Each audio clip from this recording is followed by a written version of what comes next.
And I think we're on. Hello, hello, hello. Now, I don't really expect too many people to be on here, so in case people do show up, I'm going to go ahead and sift through some things that I'd like to talk about before we get into what you read on the header. As I did leave this topic a little bit more open-ended in case this does trail off into something else. It's been a minute since you've seen me. What a surprise. But it wasn't in vain. So I have been working on a project about an individual named Christopher Belter. Now, this happened at the end of 2020, so I'm a little late. And let's just say I dumped out over 60 hours into planning and note-taking and putting that project together, and then I recorded it, and I've got about 2.5 hours of film. So there's a lot of it. There's a lot of it I want to cut out. And to critique myself, I honestly think it's shit. For such a long video, I'm not sure if I like it all the way, but I put so much work into it, I might as well just post it. Especially since I haven't seen many videos on Christopher Belter. You can look him up and you can get mad about him later on. But other than that, I did mention in one of those videos where I was talking about, or I guess it was one of my car videos, one of the videos I recorded on my phone. I did talk about, it might be easier for me to live stream. So here I am testing the waters on this.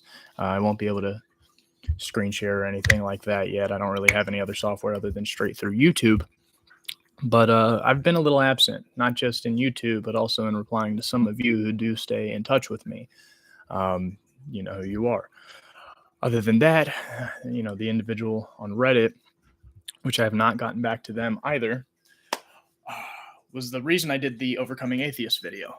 And I'm glad I got the feedback that I got from that, because one thing that I was worried about when making that video was that I kind of was trailing on a little too much and going on my own tangent and kind of projecting my own experience. But it turns out that the individual I made that video for related to a lot of it. So that made me very happy knowing that that's out there, and not only that can help them, but other people as well. But other than that, without further ado, I wanted to talk about how you weren't a real Christian. And if you're a Christian, there's probably at least 20 other Christians who would say that you're not a real Christian. We've all seen it. You don't believe like I do, or you don't love Jesus like I do, you're not the real Christian. World Outreach Church, the mega church here in town, will talk about other Christians and label them as pagan, literally pagan. It was actually really funny listening to that, because I was like, pagan means something. You can't just throw out words whenever, like, oh, I'm going to call him an atheist today, I'm going to call him a non-believer tomorrow, and then you know what? Fuck it. They're a pagan. I listened to a sermon one time, and some people will listen to their pastor, and it'll be such an in one ear and out the other situation. For an example, so I was listening to Pastor Alan's sermon, and he was equating, like, it was in like the first 5 minutes of his sermon, he was equating those other Christians to pagans. And I pointed that out to my grandmother. I was like, I don't think it's very honest to just outright call them pagan. That means something. And, my grandma doesn't like pagans. They're wicked and evil, and they're bound to hell. But I sent it to her. She listened to the whole hour and 10 minutes or however long the sermon was. She's like, I didn't find it. Are you sure you sent me the right one? I was like, okay, well, let me re-listen to it. And I found it instantly, first 5 minutes. I was like, no, it's in there. It's in the first 5 minutes. So she listens to, like, apparently the first 10 or 15 minutes. She's like, I didn't hear it. And I'm like, okay, I'm going to timestamp it for you. And so I sent her, it's at 5 minutes and 27 seconds. And she's like, I can't find it. And I'm like, am I even sending her the right link? So for the fourth time she listens to it, she gets back and she goes, oh, yeah, so he's using that in a very loose sense. And I mean, I just kind of think that's pathetic, but that plays into this whole role of, like, you aren't a real Christian, you're a pagan. Pastor Alan Jackson, I've caught in this lie before. In one interview, he will talk about his past and him growing up, and him and his family were always Christian, but they were lukewarm Christians, which they also equate to pagans. And you'll see this repetition a lot in this story. But in another video where he's preaching to his audience and he wants to hook them on something, he'll talk about how he grew up pagan, an atheist. He'll try to, hook that crowd like, oh, I was the atheist. And I call total bullshit on it because I could literally, and I might do a video on him one day. I mean, I grew up going to his church and listening to his sermons and, feeling the Holy Spirit when I heard him preach the gospel. But in one video, they'll talk about how they did grow up Christian, just lukewarm. In another video, they were complete atheists. And this is too big of a contradiction to just let slide. And then even when you do point it out, like when I pointed out to my grandmother, that doesn't matter to her. She views the other half of my family as wicked and evil because they're not worshiping the Lord like she is, interpreting John 4:18 like she is, or going to church the way she is, and eating her spiritual food, as she calls it, the way that she is. And so you don't even have to be an atheist to get caught in this. Well, you aren't a real Christian. You can literally see it just by going to church. And it's sad that that's the case, but that's just a little tangent because I wrote more on what I exactly wanted to bring up about it, because I've got some stories and I've got some little rants to go on about. If I could pull this up, I don't know why it's wanting to. Come on. All right. Whatever. Okay. So one thing that I've noticed being an atheist is that you'll get asked, like, if you're a believer, or people won't just walk up to you and be like, are you an atheist? It usually someone says something and the way that you respond, you kind of just like, you're like, oh yeah, okay. You don't really want to just come out and be like, oh yeah, that's some bullshit. It's kind of awkward being at work and someone says something like, don't you love the way the Lord works in your life? And you just kind of like brush it off and they're like, you're a Christian, right? Or do you believe? Or have you been saved? It's usually things like that. And I've noticed between two different answers I will get two different reactions. What a surprise. One of the reactions, or one of my responses will be, no, I'm not. And usually that just leaves them with a, oh, okay. They might preach a little bit, but usually that's not how that goes. Now, the other answer that I'll give is, I used to be, but I'm not anymore. And this gets more of a confusing body language from whoever asked you the question, at least in my experience. You will talk about how you were a Christian, you weren't anymore. And Christians seem to have a problem with this sort of like thinking. Some of them they can't understand. Now, not all of them. Some of them can understand how you can be a Christian and then just not be a Christian. But a lot of them don't really get that. And the reason I'm talking about this is because I get texts from Mormons all the time on my Facebook, and I'm not even an atheist on that Facebook. It's a Facebook that I don't even really use. I use it to communicate with family and things like that, and I used it solely for background check reasons for one of the jobs that I had, Joe, especially reformed ones. You're absolutely right on that. But they have a problem with it. And one of these Mormons hit me up and they were like, what do you mean? You were one and you weren't. And I was like, I used to be a believer and I'm not anymore. And they're like, well, how does that happen? And I haven't gotten back to them because this usually just trails down. I've been through it before. I get hit up by a new Mormon every week. And I know Christians will say, well, those aren't the real Christians. And you see this pattern, you aren't the real Christian. You don't even have to be an atheist to not be the real Christian. But you get this different answer, and a lot of people don't understand, because when you're a believer, sometimes it's hard to think that somebody else could believe in God just like you do. Everybody feels unique, and this isn't just in religious belief. This is in a lot of things. I am unique. You're unique. Everybody is unique. And a lot of people are kind of basic and non-unique, but they also have their unique ways. It's kind of a mixed bag. But here, I need to wet my whistle, so I take a drink of this. I kind of lost the thought that I was going to. Uniqueness. Where was I going with that? Let me check my notes. Okay, yeah. So I was talking about their reaction to I'm not one versus I used to be. Usually with I'm not one, they don't try to talk you in or out of it or whatever. But if you do mention that you used to be one, at first they will think it's possible that they could believe it. They have believed. But once you get to talking, if you're an atheist or have been an atheist and have talked with people like this, they will eventually pull the card that, well, you just weren't a real Christian. They don't see how you could be just like them and believe with such conviction and then not believe. It's hard. And I get it. I was in that position before. It's why I have a little bit more patience with it, depending on the person. This happened with my father, my biological father. The one that we're not going to get into that, but he had hit me up because he got mad about a meme that I didn't even think was bad. So this was a meme that like my Christian friends would enjoy. Like you wouldn't think it was blasphemous, but he's, as Joe's talking about, he's reformed, and I think he's a reformed. What's the word? I think he considers himself a reformed Methodist or something like that. But even the Bible has many warnings of enduring in the faith and falling away. It's mental gymnastics to justify the eternal security doctrine.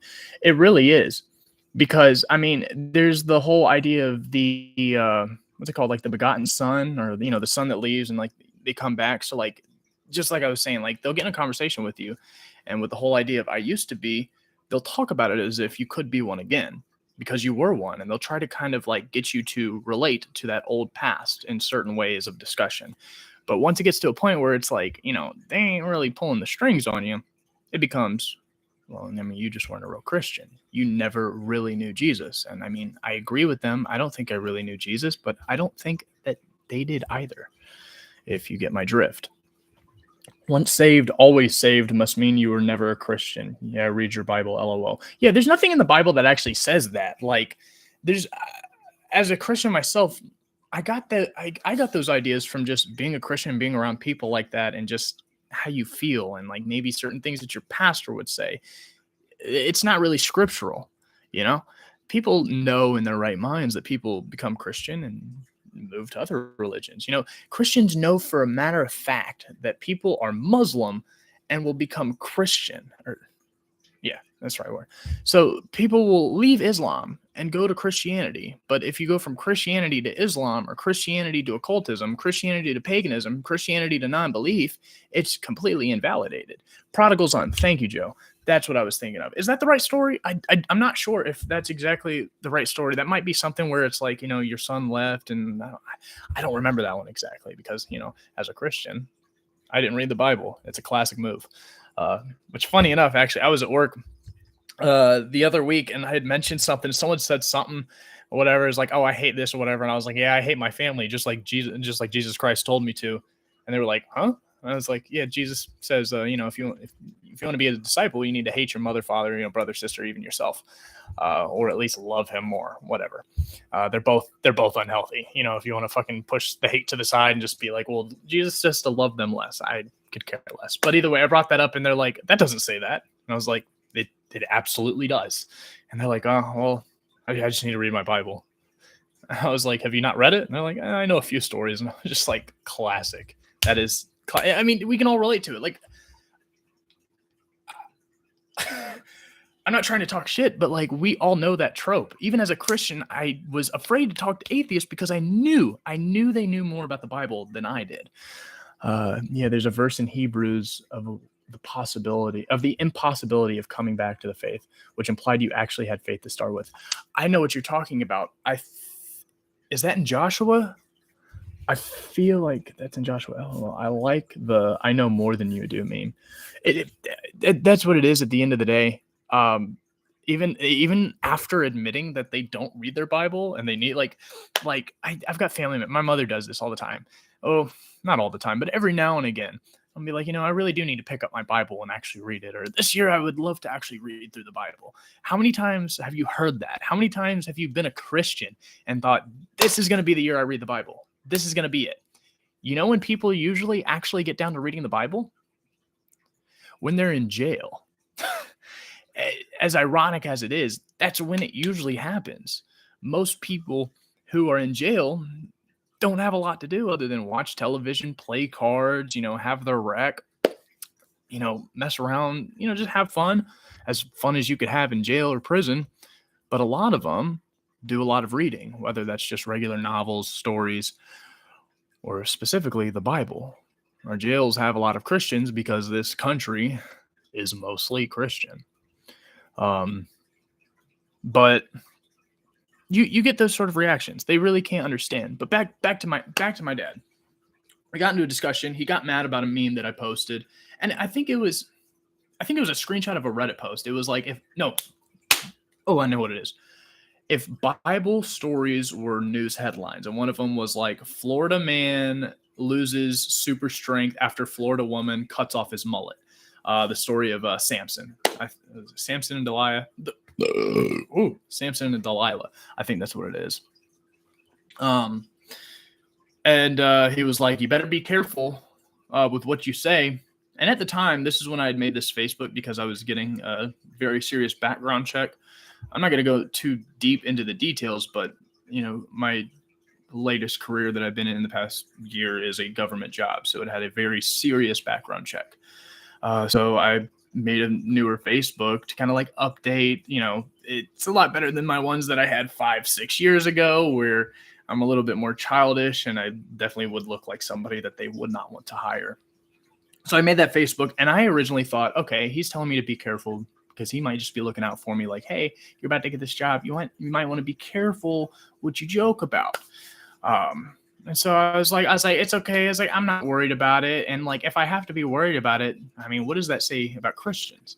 So on my biological dad's side of the family, he's the only one that knows that I don't believe anymore. And I can tell that he's very butthurt over it. And as much as he talks about Democrats and leftists and whatever, and all these triggered millennials, he's the most triggered person you would probably ever meet. I think if you said shit, he'd probably get really offended over it. It's strange. There's a reason he's not really in my life, and that's not actually my fault either. But I'm like, no, I'm not actually worried about it. And he's like, oh, I wasn't talking about, other believers. He's like, I'm talking about, like, because, okay, I just left something out. He insinuated that I was going to be killed for the post. And I was like, what? I was like, doesn't this say more about other Christians than it does, me and the meme that I posted? And he's like, no. I'm talking about God. He said, look what happened to Marilyn Monroe and who's the other singer? John Lennon. John Lennon. He's like, look what happened to them. They defied God and then died. You know what I'm saying? It's like, I defy God every day. I'm eventually going to die. So I guess you could just wait until then and be like, oh, that's when God had enough and God smote him down. And so we got into this big argument. It was the most he's ever texted me in my life. It was, I was kind of laughing at how fucking unironically, like, painful the truth of this was, because it's like, you're a person who hasn't cared, don't send anything, you're out of my life for like 18 years. And then I post a meme about Christianity and it's keyboard warrior all the way. And I'm just like, this is kind of funny, as funny as you can kind of make a depressing kind of situation like that. And so it turns into a situation of like, I'm not worried about God. He doesn't understand. And I'm like, I'm not worried. I don't care. And he starts going to hell. And I'm like, I don't give a shit.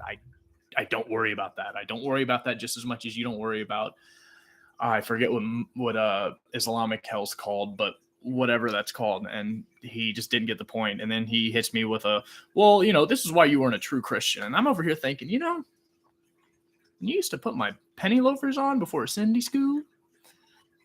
I wasn't a Christian. You wouldn't have considered me a Christian. I mean, I think it's weird calling kids Christians when they don't understand what they're really doing, but he's the type of person that would consider, his 5 or 6 year old a Christian. When I had all those altar calls and I showed up to the altar and I was on my knees and give my life to Christ, I wasn't a Christian. But now when I post a meme and I kind of defend how I don't give a shit, it's like, oh, well, you never actually knew Jesus. It's a little disappointing, but the whole idea of this and you aren't a real Christian is that I think people, like I said earlier, they can't understand because they're still in the belief. They don't usually ever see themselves not being a Christian. I've talked to other people who I knew as Christians who are now atheists or non-believers or whatever, and they always said the same thing when I noticed they were going through their deconversion. Number one, they had lots of questions. They were wondering, okay, why is this fucked up part in the Bible? Why was this? How do I reconcile dinosaurs existing with the Bible? They're like, I always believed in dinosaurs, but my family doesn't. And it's kind of weird. And I look like the crazy one to them, but I think they're crazy. And so they're like, wait, am I just as crazy as them, just on a different platform? And so they'll go through that. And then it'll get to a point where it's like, okay, I'm starting to connect the dots, but I don't see myself not being a believer. Has any of y'all felt that? I can tell you, I certainly have. You don't see it. And these people don't see it. They have to invalidate your previous Christianity to fit the cognitive dissonance they're going in. How somebody could believe just like them and then come to a conclusion that they're wrong now. Because if they fucking admit it, then they have to admit, then they know in their head, they've admitted in the back of their head that they could one day be a non-believer. And that's hard to do. It's really hard to do. It's not till you're on the cusp that you're like, I could see myself not believing, but I just don't see it happening. I know people have felt that. I'm going to catch up on the comments a little bit more. Claiming God when it's convenient. Yeah. They'll use your past Christianity to kind of put you back into it, but then when it's convenient, they'll take that away from you and be like, whoa, I'm going to gatekeep the fuck out of you. You aren't a real Christian. And again, you don't have to be an atheist to do this. I know Christians know this. They experience it. They see it. And they do it. They do it. Like the ones like my grandma, the World Outreach Megachurch, who calls the other ones pagans. They might not admit that they do it, but they fucking do it. And other Christians notice them. It's usually more liberal Christians that notice this. People that go out and they're like, Jesus wouldn't preach hate. I would input Luke 14:26. I mean, he did preach hate. But, you get these different type of theological positions on the same belief. And logically, if you have more than one contradicting position, how do you reconcile them both being true at the same time? That's kind of like saying that I'm inside my house and outside my house at the same time. You just can't do it. And unless you're a total nutbag, you can't reconcile that. And so usually what you do as a believer is, well, they're the incorrect one. It's too easy. It's too easy. It's hard to admit that you're wrong because you know what being wrong feels like? It feels just like being right until you realize why and how you're wrong. And that's the magic of it. And that's something that I definitely wanted to talk about because, a few times this week I've already dealt with, people not understanding how they can't fathom. They can't fathom you weren't a real Christian. So that brings me to, what's a real Christian? I'll ask chat right now because what was a real Christian to you? Because I'll tell you what a real Christian to me was.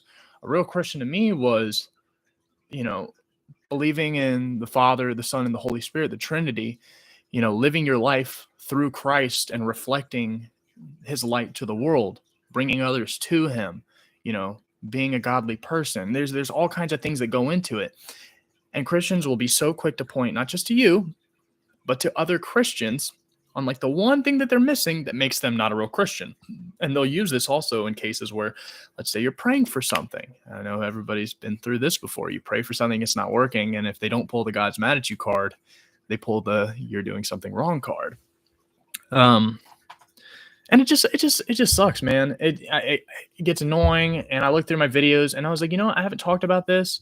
And especially with the Belter video, like I mentioned earlier, that is going to probably take a long while to get out. I was like, you know what, fuck it. I'm just going to make a live stream. It's a lot easier. Content's all there. Boom. I actually might do this more often. I'd like to get a better setup, but that costs money and money takes time. And then the time takes more time away from YouTube. It's a thing, but just be patient with me. Okay. Oh yeah. I've met my share of Jesus and my boyfriend people. It's true though. Oh.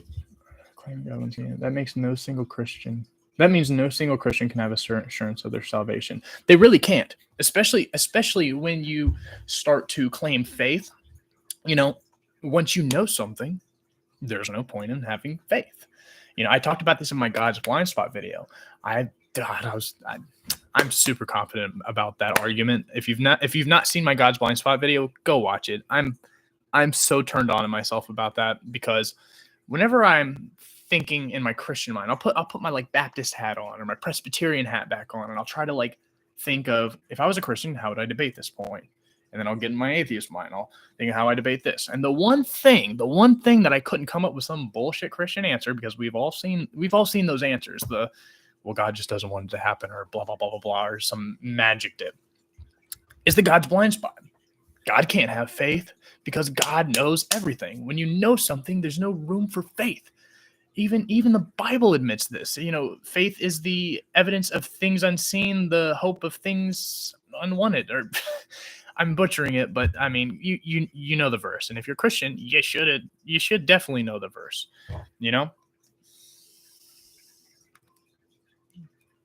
Whoa, that's not on. I've heard of Calvinists that say people who don't believe in their version of soteriology are not Christian. Yeah, Calvinists are an interesting group of people. As a kid, I had kind of Calvinist views. At a young age, especially like young teenager, and even now today, I don't believe in, I guess, libertarian free will. I'm more of a determinist than somebody who believes in free will. And even as a Christian, I believed, because it was taught to me, that everything goes according to God's plan. Nothing can change that. You're not more powerful than God. I'm not more powerful than God. So it's all going to go his way. And that's just how it's going to be. The people who are unbelievers, they were destined to be unbelievers. The ones who are believers and going to get to heaven, they're destined. And you'll talk to a Calvinist and they'll admit this. It's a very strange thing, but I do respect it a little bit more than your stereotypical evangelical, because they won't try to debate or debunk your atheism. They're just like, oh, this is how God's plan is working out. You just aren't going to be in the kingdom one day with us. And I know I am simpling down a lot of Calvinism. It's a lot deeper than that, and more deeper than I can understand. I'm not going to act like I'm an expert on it. But of the Calvinists that I've talked to, they take that sort of approach. They take sort of that identity with it. But what's a Christian? What's a Christian? Usually they'll say somebody who believes in Christ, somebody who's been born again, but then I would just call that a born again Christian. Exactly. And so if I were to say to somebody like my dad, or somebody who's pointing out that I was never a real Christian, I usually ask what their definition is. And then when I basically admit, okay, I fit these parameters within your definition, they'll either change it or they'll just say, well, you're lying, or you were deceived. You thought you were. And I could be deceived. I could have been deceived by God if he was real. There's a Bible verse that does say that if a prophet be deceived, it is I, the Lord thy God, who have deceived him, and I will wipe him from the face of the planet. God will just deceive you and then beat you for it. Like this. It's so abusive. And so there's many layers to why somebody's an atheist. And the reason I bring that up is because when people ask, like, how were you a Christian? Not anymore. I mean, my go-to is, it usually just boils down to I became unconvinced over time. And there's reasons that led into that. And they were one step at a time. It is a domino effect. And for some people, it takes years. For Tracy Harris on the Atheist Experience, it took 10 years. For some of my loved ones, it was a gradual process through them growing up. It just happens. And some people are later bloomers than others. And I don't think that's necessarily a bad idea. It's why I do what I do on here. As much as it drives me up the wall talking about these things, I would rather talk about them and help somebody else out that would be in what my position was back then. Because honestly, looking back after being an atheist, whenever I first deconverted, I remember thinking, I really wish somebody would have brought these things up to me. I really wish I would have heard these things. And you'll hear from a lot of atheists and other skeptics. They started questioning whenever they heard atheists talk. They started questioning when they heard debates. And sometimes debates will make someone's faith even stronger. So if you're a Christian, consider listening to an atheist debate. It's not just going to take you away from the Lord. I know your preacher might tell you to stay away from it if you're in a backwoods, hillbilly, 10 congregation church. But a lot of people will have their faith strengthened. A lot of people will end up just becoming apologists. Alex Kearney, I did a debate with him. You've never seen it. I haven't posted it. It's on an old hard drive. I might post it one day. And the reason I didn't post it is, I don't know if you've seen my Believers Exchange video with Haley Van Meel, but I still would love to do this. It's just hard getting people on. I don't have a lot of viewers. I'm still kind of growing and doing my own thing, and I also have my career I'm working on. But I wanted the Believers Exchange video, or that playlist or series, to be one-on-one conversations with believers, whether it's Christianity, whether it's aliens, Bigfoot, whether it's magic, whether it's anything, whether it's you just believe that the minimum wage should be raised. It could be anything. I'm not too good on the politics, but when it comes to theological, philosophical matters, things like that, I'm a little bit better than when I am in politics. I'm still an idiot, but I wanted it to be a kind of warm conversation where there was some middle ground in it. And me and Haley's talk, if you watched it, we kind of connected on the fact that we both were in the occult at one point. And while we were both in the occult, she went Christian and I went non-Christian. And so that was the topic at hand. Now, me and Alex, when we got on, that was just like full debate. Like I was getting some clips out of him. Like I was getting, and I guess it might be in bad faith for me to say what he said without giving you the full context. But I'm being serious when I say, like, I got some clips. Like there's some clips of him saying, well, we should have laws on how to treat our slaves. And before you judge him, I suggest you watch the whole video. But the whole video isn't posted. So then again, take what I'm saying with a grain of salt on that. Just to be fair to Alex, he's a cool dude outside of that. But other than that, I never posted it because of that. If you're out there and you do have a belief, whatever it is, with the Believers Exchange, I'm not going to sit here and talk shit, call you an idiot. I want that to feel more good. I like having a good time. I want it to feel like I am friends with the person I'm talking to and not just angry and just like that sucks. I already get that enough just being online and then planning out these videos. But people like Alex Kearney, he'll debate, and it definitely probably strengthens his faith. So for Christians out there, if you are watching this, please listen to it. You might not become an atheist. The devil might not slip his way into your life. I kind of, that gets into another topic, the fear mongering of like the enemy in church. I grew up with that with my grandmother, and the enemy's just hiding around the corner. There's this secret line that the enemy will pull you and pull you and pull you closer until you're 5 miles past the line and you look back and you realize, oh my God, I've been shooting up babies with heroin, and I'm not going to use the RAP word, but I've been touching myself. They'll consider it, yourself. I'm not going to say it because I don't want to get booted from YouTube, and I don't really know if that does, but you know what I'm saying. Let me catch up on these comments. That means that's okay.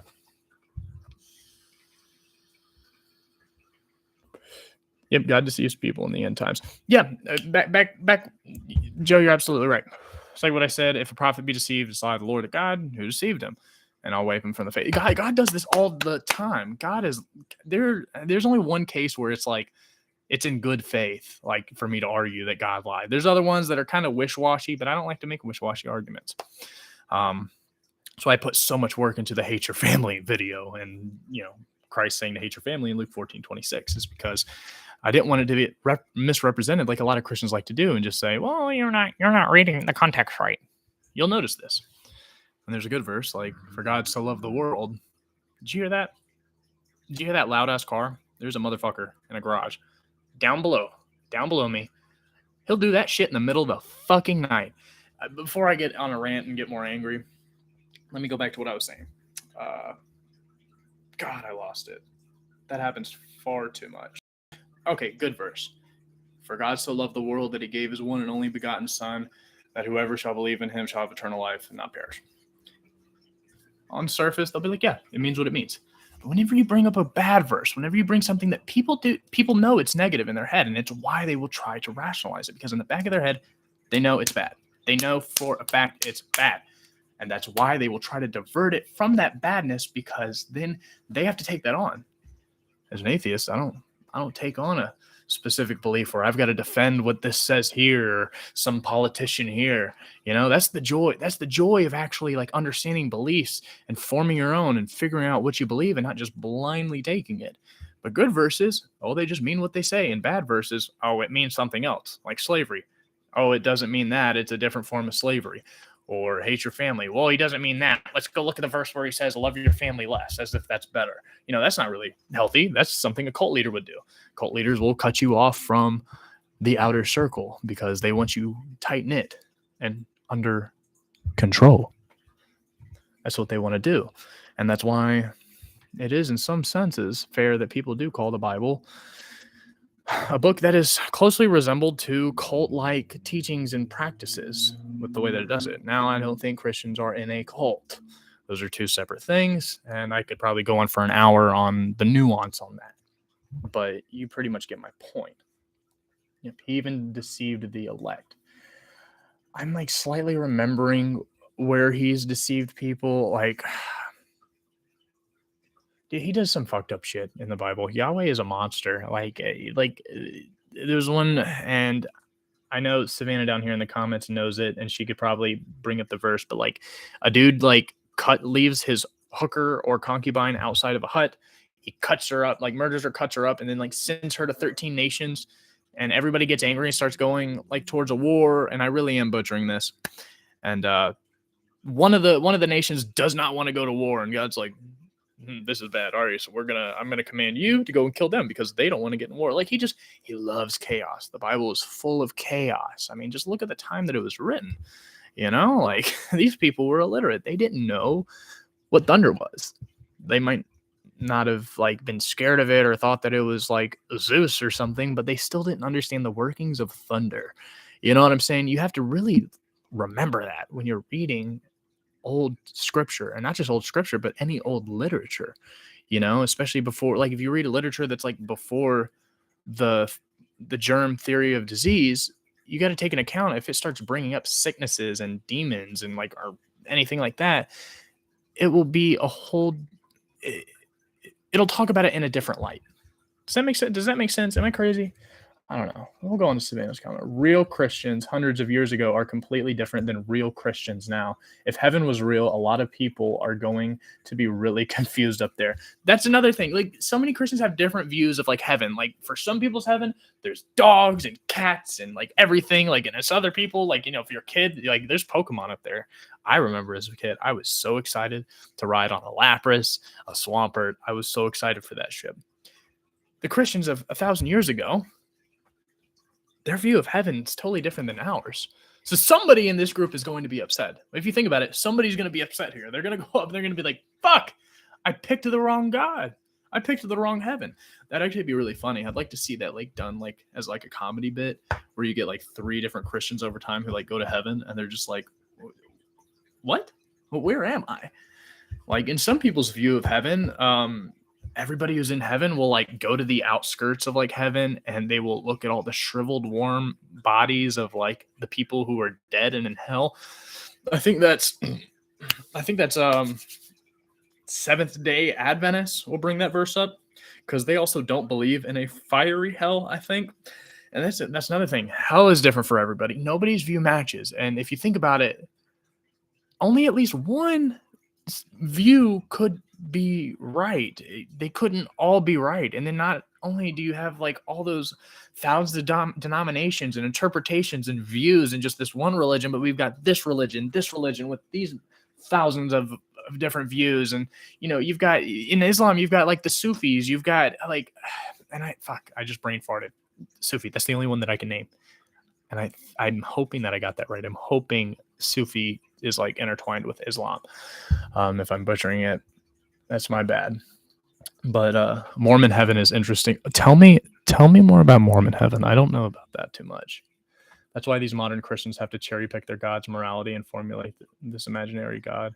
That's exactly what it is. Oh my God. Speaking of heaven, do you remember that lady? I think she was like Trump's like spoke pastor. It's either her or she had put somebody else on like on live television and was like talking about how there's like cows with like helicopters like going around giving milk in heaven and shit. And she's like, yeah, I've been to heaven. Like there's the cows and there's the, do y'all remember that shit? Like that was real. Like we live in a fucking whack like world. Like the president will put these people on. And like, I almost like gaslight myself every day because I think about this and I'm like, am I the crazy one? You know, but then you think about it and you're like, there's no possible way. Okay, I'm not believing in the talking snakes and the talking asses and unicorns and like all this fucking crazy shit and everybody coming from like two people, you know? Islamic hell sounds horrific. It really does. From what I've heard, it's worse than Christian hell. And there's a question that I heard. I think it was either Matt Dillahunty or Russell Glasser from AXP in Austin, Texas, and it was based on the whole idea of Pascal's wager. You know, Pascal's wager is like, you know, if let's say I'm a Christian and I'm using Pascal's wager on you in case you don't know what it is. So you're the atheist, I'm a Christian. I say, well, if I'm wrong, I die and nothing happens. But if you're wrong, you die and go to hell. It's better to just go ahead and believe because the loss, there's not loss. There's no loss. But for you, if you're wrong, there is a loss. And if you're right, what do you gain? And on the surface, wow, logic. But it's so wrong because number one, on their side, on my side, the theist or whatever, if I'm wrong, another God could be right and I could end up in that horrific Islamic hell.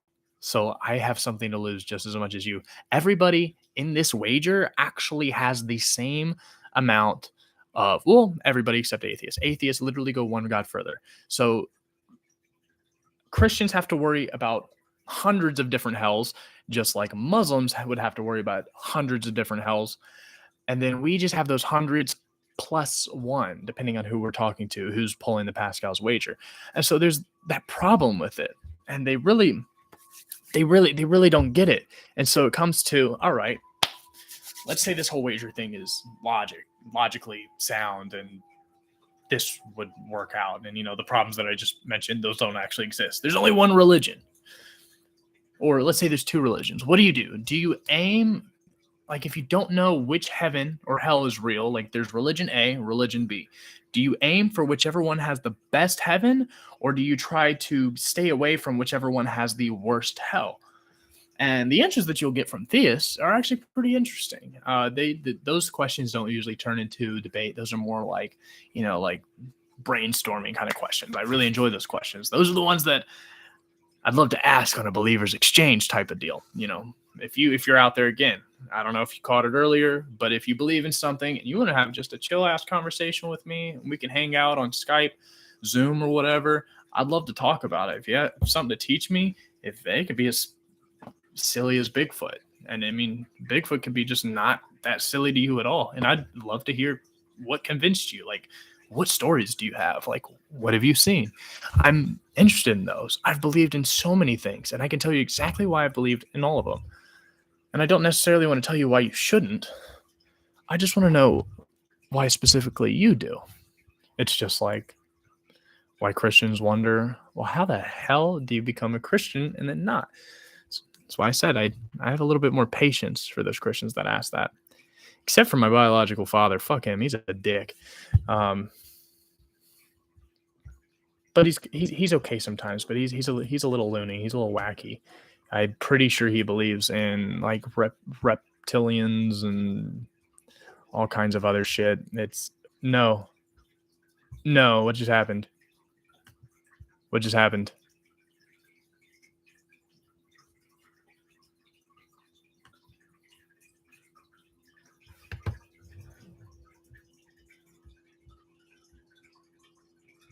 Am I still on?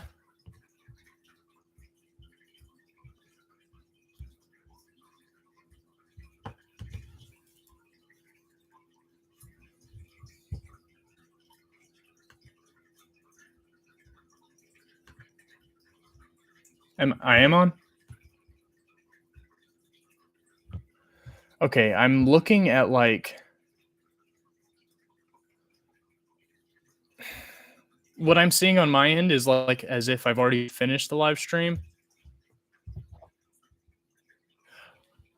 Hold on. No, okay, there's a delay now. It's showing it as if I've already posted it. Oh, that's weird. That's going to fuck with me really hard. Hold on, let me see if I can fix this, guys. You know what? I'll get over it. The delay's really weird and fucking with me, but as long as it's working, we can keep on going. The only problem is I don't think I'm going to actually know how to finish the stream whenever I'm actually done.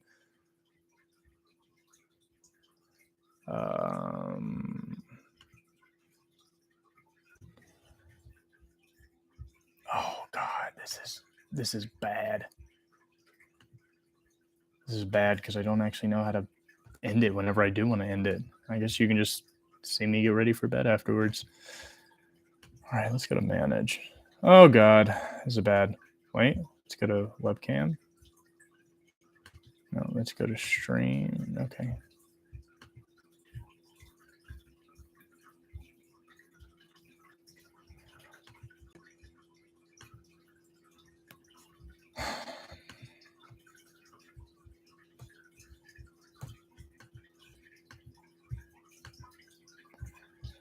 Oh God, I'm sorry, guys.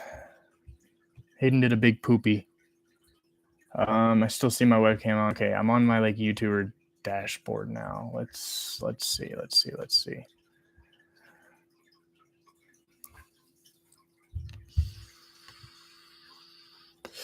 Okay, it's not even showing any of my videos under my contents tab. Oh no. I don't know how